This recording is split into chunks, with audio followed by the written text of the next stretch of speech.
সোজা হয়ে যাবে। তো খুব মনোযোগ দিয়ে দেখবেন। তো আমি চাচ্ছি যে 5 সেকেন্ড বা ধরেন এখানে এসে আমার টেক্সটটা এখানেই থাকবে, বাট এর আগে টেক্সটটা বাহির থেকে চলে আসবে, লাইক এরকম করে আসবে, এইরকম করে ঢুকবে।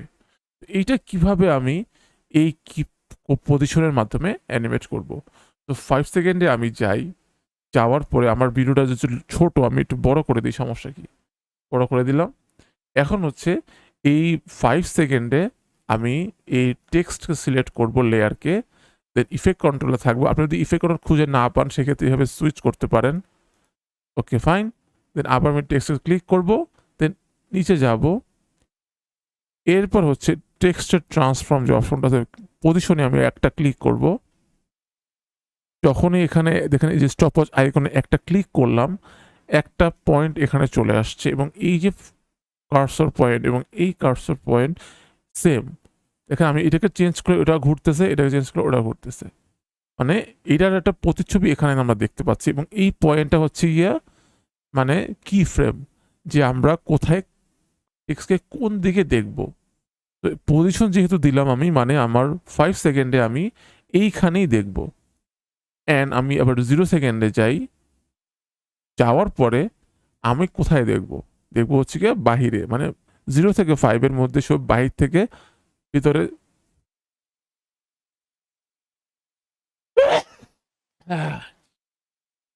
তো 0 থেকে 5 সেকেন্ডের মধ্যে সে 0 থাকবে ভিতরে, 5 থাকবে বাহির। তো 0 সেকেন্ডে সে ভিতরে মানে এখান থেকে বাহির থেকে ভিতরে চলে আসবে। তো আমি এটাকে ড্র্যাগ করে জাস্ট এভাবে সরাই দিই, মানে এক্স অক্ষরটাকে সরাই দিলাম। তো এখানে এই যে আছে এটা বোঝাচ্ছে এই যে দাগটা দিয়ে। তো নাও আমরা স্পেস বার প্রেস করে প্লে করি, লেটস সি কি অবস্থা। খুব স্লোলি আসতেছে, বাট আমরা তো এটা চাই না, আমরা একটু ফাস্ট আসুক। এই ক্ষেত্রে আপনি কি করবেন, এই যে দুইটা পয়েন্ট আছে দেখতে পাচ্ছেন, এই যে দুইটা পয়েন্ট, এর মাঝখানে ডিস্টেন্স হচ্ছে 5 সেকেন্ড। তো আমি যদি এই একটা ডিস্টেন্স কমিয়ে দিই, লাইক এই যে এটাকে জাস্ট একটু এই দিকে নিয়ে যাই, তাহলে কত সেকেন্ডে থাকলো? 3 সেকেন্ডে। তাহলে একটু ফাস্ট হয়ে যাবে। তো আমি আবার প্লে করি। ওকে, এখন যদি চান যে না আমি আমার এটা শুরুই করব হচ্ছে 5 সেকেন্ড থেকে, সেক্ষেত্রে আমি দুইটা কি আমার ধরতে হবে, ধরে জাস্ট এভাবে এখান থেকে 5 সেকেন্ড থেকে স্টার্ট করতে হবে। মানে এটা হচ্ছে আমার স্টার্টিং পয়েন্ট, আর এটা হচ্ছে এন্ড পয়েন্ট। স্টার্টিংয়ে ছিল বাইরে, এন্ডে ছিল ভেতরে। তো আমরা 5 সেকেন্ড যদি আমরা যাই, দেখেন প্লে করি, 5 সেকেন্ড থেকে শুরু হয়েছে। তো it's all up to you যে আপনি যদি অ্যানিমেশনটা ফাস্ট করতে চান সেক্ষেত্রে আরও ছোট করে দিবেন, আর যদি স্লো করছেন তাহলে মাঝখানের ডিস্টেন্সটা আরও বাড়িয়ে দিবেন, যাতে এন্ড পয়েন্ট এবং স্টার্ট পয়েন্টের মাঝখানের ডিফারেন্সটা আপনারা বুঝতে পারি। ওকে, এটা হচ্ছে তো পজিশন, মানে যে নর্মালি পজিশন চেঞ্জ। এখন হচ্ছে যে আপনি যদি আবার আগের মানে এখানে আমরা একটা জিনিস চিন্তা করি যে এটা কিছুক্ষণ থাকবে এখানে, এরপরে আবার সে আগের অবস্থানে চলে যাবে, সেটা আমরা কিভাবে আবার করব? এখন মেইন পয়েন্ট সেটা হচ্ছে যে আমি 0 সেকেন্ডে যাই, যাওয়ার পরে আমি এটাকে একটু ছোট করে দিই, লাইক 5 সেকেন্ডের ভিডিও যদিও আমি এখানে, মানে 2 সেকেন্ডে সে এখানে চলে আসলো, এরপরে কিছুক্ষণ থাকলো এই পর্যন্ত, দেন আবার সে ব্যাক করলো। তাহলে কি করতে হবে, লাস্ট যে কি ফ্রেমটা আছে এইটা আমরা কপি করব, অর এখানে একটা অ্যাড অর রিমুভ কি ফ্রেম নামের অপশন আছে। তো এখানে ক্লিক করলে এই এক্সাক্ট পজিশনের একটা কি ফ্রেম অ্যাড হয়ে যাবে। অথবা আপনার যদি এখানে কষ্ট হয় তাহলে এটা লাস্ট যে কি ফ্রেমটা আছে এটাকে ধরবেন, ধরার পরে দেখেন এখানে রাইট ক্লিক করলে কপি আছে, অথবা আপনি কন্ট্রোল সি চাপলেও হবে। দেন কপি আছে, এখানে কপি করবেন, দেন এইখানে যেটা আছে এখানে এসে পেস্ট করে দিবেন। তাহলে হবে কি যে এই থেকে এই পর্যন্ত ওর ডিস্টেন্সটা সেম, মানে ওর পজিশনটা সেম থাকবে, বাট এরপরে মানে একটু সামান্য দিকে আমি সামনের দিকে আগাই, এইখানে এসে সে আবার ব্যাক করে চলে যাবে। তো আমরা যেহেতু ব্যাক করার অপশনটা আমাদের এখানে আসে শুরুর দিকে এই কি ফ্রেমটা, তো আমরা কন্ট্রোল সি চাপবো, দেন এখানে এসে কন্ট্রোল ভি অথবা রাইট ক্লিক করে পেস্ট করে দিব। তো বুঝতেই পারছেন এটা হচ্ছে গিয়ে স্টার্টিং পয়েন্ট, এটা এন্ড পয়েন্ট, আবার মাঝখানে কিছুক্ষণ থাকবে, দেন আবার স্টার্ট এন্ড থেকে স্টার্টে চলে যাবে। তো আমরা আবার প্রথম থেকে প্লে করে দেখি।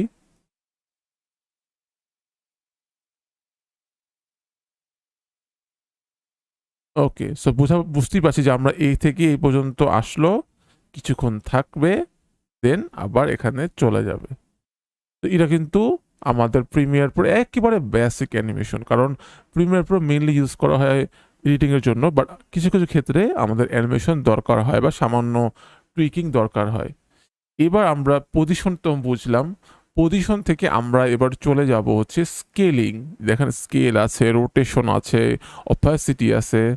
ওকে, তো আমরা যদি এরকম রাখতে চাই পজিশনে তাহলে রাখতে পারবো, আর যদি ডিলিট করতে চাই তাহলে এই সবগুলো একসাথে এখানে একটা ক্লিক করলে হয়ে যাবে। যে এখানে ক্লিক করলে দেখবেন যে বলছে যে দিস অ্যাকশনে ডিলিট এক্সিস্টিং কি ফ্রেম, মানে যতগুলো কি ফ্রেম ছিল সব এক ক্লিকে আপনি ডিলিট করে দিবেন। তাহলে আপনি ওকে প্রেস করি, আমি সব ডিলিট হয়ে গেছে।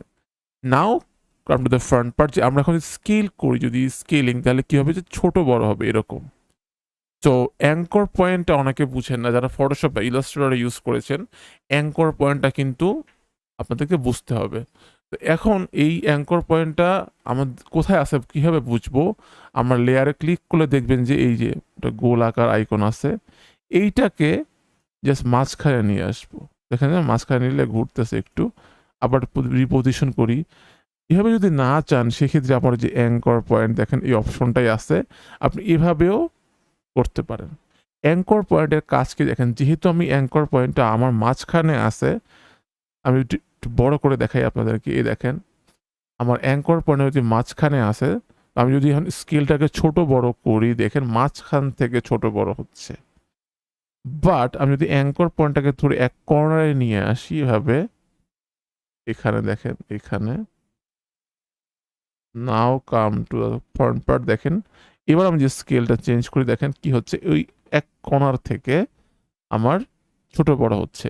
এটার কারণ কি, যে অ্যাঙ্কর পয়েন্টটা মেইনলি আমাদের কাজ করে পিনের মতো, যে যেখানে পিন করে রাখছি ওইখান থেকে আর কি কোনো নড়াচড়া করবে না, সে ওর বাইরে থেকে নড়াচড়া করবে।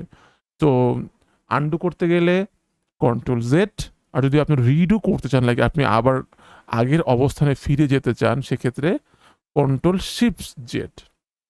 ওকে, তো আমি দেখেন আমি কন্ট্রোল জেড চাপলে আগের মতো হচ্ছে, বাট কন্ট্রোল শিফট জেড চাপলে আবার পুনরায় সেই আগের অবস্থানে ব্যাক করছে। ওকে, এবার আমরা সেই কি ফ্রেমের মাধ্যমে একটু অ্যানিমেট করি এটাকে। তো আমরা 3 সেকেন্ডে যাই, 3 সেকেন্ডে যেয়ে আমরা স্কেল যেখানে আছে, স্কেলটার একটা কি ফ্রেম এখানে অ্যাড করি। ওকে, দেন আমরা পুনরায় 0 সেকেন্ডে যাই, যাওয়ার পরে আমি স্কেলটাকে একেবারে 0 করে দিচ্ছি যাতে দেখাই না যায়। তো আমি জাস্ট 0 করে দিলাম। তো নাও সি কি অবস্থা, অনেক ছোট করে বড় হয়ে আসতেছে, মানে অনেক এখন হচ্ছে এই জিনিসটা অ্যাপিয়ারেন্স একটু বোরিং, মানে অনেক স্লো, কোনো মজা নাই এটার মধ্যে। কিভাবে আমরা এটাকে একটু টুইকিং করে সুন্দর করে সাজাতে পারবো, এটা বড় ছোট করে দেখি কি অবস্থা। তো এখন হচ্ছে এটা কিভাবে আমরা টুইকিং করব। তো এই সবগুলাকে আমি কিভাবে ধরি, ধরার পরে রাইট ক্লিক করব, দেখেন এখানে কিছু অপশন আছে like Bezier, auto Bezier, is in, is out, এগুলোর আসলে কাজ কি। তো আমরা যদি আমরা ইজ ইন ইজ আউট করি, ইজ ইন করি, দেখেন একটু ওই যে স্টপওয়াচ আইকনের মধ্যে চলে আসছে, একটু স্মুথ হবে আগের থেকে আর কি, দেখতে অত খারাপ লাগবে না, বাট এখনও স্যাটিসফ্যাক্টরি না। এই ক্ষেত্রে আমরা কি করব, এখানে রাইট ক্লিক করে এখানে লিনিয়ার আছে, অটো বেজিয়ার আছে, অটো বেজিয়ার যদি আমরা ক্লিক করি, দেখেন আবার কিছু অপশন আসবে, মানে আরেকটু অন্যরকম ভাবে আসবে আর কি। তো এভাবে করে আমরা স্মুথ করতে পারবো জিনিসটাকে, আবার ফাস্ট করে দিলে আরো তাড়াতাড়ি হবে। আচ্ছা, তো নাও দেখি কি অবস্থা। এটা দ্রুত করলে আমার মনে হয় বেটার হবে। তো আমি জাস্ট যাচ্ছি, দেন ফাস্ট করে দিচ্ছি। সো এখন হচ্ছে যে আমার এখানে শুধু স্কেল অ্যান্ড পজিশনই না, আমরা রোটেশন, অপাসিটি একইভাবে এই কি ফ্রেমের মাধ্যমে অ্যানিমেট করতে পারবো। দেখেন অপাসিটি কমিয়ে বাড়িয়ে অ্যানিমেট করতে পারবো। এখন এই আমি যেহেতু স্কেল অ্যান্ড পজিশন দেখালাম, আপনারা স্কেল, রোটেশন বা অপাসিটি ট্রাই করবেন বাসায়। এটা শুধুমাত্র যে টেক্সটের ক্ষেত্রে সেটাও না, এটা আপনারা ভিডিও, ইমেজ বা যে কোনো কিছুর ক্ষেত্রে বা যেগুলো প্রিমিয়ার প্রো সাপোর্ট করে সব কিছুতেই আমরা এই পজিশনগুলো পাবো। তো আমরা টেক্সটটাকে ডিলিট করে দেই, আমাদের দরকার নেই। আমরা ভিডিওটাকে নিয়ে আসি। দেখতে পাচ্ছেন যে ভিডিওটার এখানে কিন্তু সেম পজিশন, স্কেল, রোটেশন আছে। ভিডিওটাও কিন্তু সেম ভাবে আপনারা এই দেখেন স্কেলিং করে ছোট বড় করতে পারবেন, অ্যাঙ্কর পয়েন্টটা পজিশনে চেঞ্জ করতে পারবেন। তো আপনার এই যে আমার এই পার্টটা আমার দরকার নাই, সেক্ষেত্রে আমি জাস্ট এইভাবে একটু জুম করে নিয়ে নিতে হয়, তাইলে আবার সুন্দর লাগবে দেখতে, সামথিং লাইক দ্যাট। ওকে, এরপর হচ্ছে আপনি রোটেশন করতে পারেন, এটা যদি বাঁকা থাকে রোটেশন করতে পারেন, যদিও বাঁকা নাই। এখন হচ্ছে যে আমাদের নর্মালি আমাদের কোনো ভিডিওর শেষে আমাদের কোনো ভিডিওর শেষে আমরা কি করি যে, তো এবার হচ্ছে আমরা কোনো ভিডিওর শেষে ধরেন এখানে আমরা আস্তে আস্তে ফেড ইন হয়ে যাওয়াটা ইফেক্ট দেখতে পাই মাঝে মাঝে, যে ফেড ইন হয়ে যাচ্ছে। এটা কীভাবে করে, ওয়ান ক্লিকই হয়ে যাবে এটা। কোনো ভিডিও শেষে এখানে ধরবেন, মাউসটা ধরে রাইট ক্লিক করবেন, দেখবেন যে অ্যাপ্লাই ডিফল্ট ট্রানজিশন এটা আছে। তো ক্লিক করবেন, দেখবেন যে ক্রস ডিসলভ নামের একটা অপশন এখানে চলে আসছে। এর কারণ কি? এর কারণ হচ্ছে আস্তে আস্তে আস্তে ডিজলভ হয়ে যাবে। তো আমরা যদি প্লে করি দেখেন আস্তে আস্তে অফ হয়ে যাচ্ছে। ওকে, আচ্ছা, এবার হচ্ছে যদি আমরা প্রথমের দিকে যাই, শুরুর দিকে যাই, তো আমরা চাচ্ছি যে এটাকে ব্লার হয়ে আবার ক্লিয়ার হয়ে যাক। এটাও কিন্তু আমরা করতে পারবো। কিভাবে করব দেখেন, এখানে ইফেক্টস আছে, ইফেক্টস প্যানেলে যাবেন। যদি এটা খুঁজে না পান সেক্ষেত্রে আপনারা উইন্ডোতে যাবেন, দেন ইফেক্টস, তাহলেই চলে আসবে। তো এখানে আমাদের সার্চ করতে হবে গসান ব্লার, CAUSSIAN, গসান ব্লার লিখলে দেখবেন যে আপনারা এখানে একটা অপশন পাবেন, দেখেন ব্লার অ্যান্ড শার্পেন গসান ব্লার। এটা আমরা কীভাবে অ্যাপ্লাই করব, এবার হচ্ছে আমরা নতুন একটা পার্ট শিখছি, হচ্ছে যে কোনো ভিডিওতে বা কোনো লেয়ারে কীভাবে ইফেক্ট অ্যাপ্লাই করতে হয়। তো ভিডিও অবশ্যই আগে সিলেক্ট করা লাগবে, তারপরে এখানে ডাবল ক্লিক করলে হবে। তো ডাবল ক্লিক করিয়ে আমরা দেখতে পাচ্ছেন যে অটোমেটিক এখানে অ্যাপ্লাই হয়ে গেছে। যদি এভাবে না চান তাহলে আমি Ctrl Z দিয়ে আবার আন্ডু করছি, দেন ওই ইফেক্টটাকে ধরে ড্র্যাগ করে ওই ভিডিওর উপরে ছেড়ে দিলেও কিন্তু একেবারে সেম জিনিসটাই হবে। ওকে, দেখতে পাচ্ছেন যে এখানে ব্লার হচ্ছে না, কারণ এখানে ব্লারিনেস আছে 0। তো আমি এটাকে যদি বাড়ায় দিই, সামথিং লাইক দ্যাট, দেখবেন আস্তে আস্তে এটা ব্লার হয়ে যাচ্ছে। তো আমরা করবো কি, যে এই ব্লার থেকে আমরা আবার ক্লিয়ারে নিয়ে আসব। তো কি করব, তাহলে আমি 0-তে থাকি। Okay fine. তো আমরা জাস্ট 3 সেকেন্ডে যাই, যাওয়ার পরে 3 সেকেন্ডে যাই, এরপরে হচ্ছে এই ব্লারিনেস এখানে একটা কি ফ্রেম অ্যাড করে দেই।